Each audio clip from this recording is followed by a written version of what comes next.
Atau contoh lain dalam kehidupan seharian anda, bertengkar dengan seseorang, dengan kawan ke, dengan saudara ke, tapi anda tak tahu dia ni dah okey ke tak dengan aku.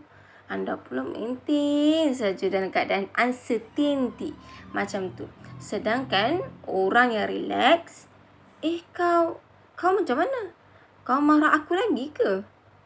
Nampak? Cari closure. Benda yang uncertainty, ambiguity, unfinished business sentiasa ada akan memenatkan otak anda tanpa anda sedar. Tanpa anda buat apa-apa. Itu yang buat anda letih.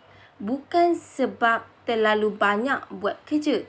Tapi sebab otak anda tak pernah rehat. Tak dapat nak recover masalah dekat tempat kerja. Sama ada skop tugasan ataupun kawan sekerja anda tak selesaikan, biar bertimbun-timbun cognitive leakage.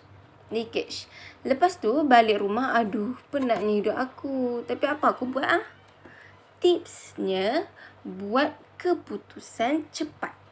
Selesaikan masalah tu pantas. Regulasikan emosi anda tu kena cergas. Terima hakikat ada benda anda tak dapat nak kawal.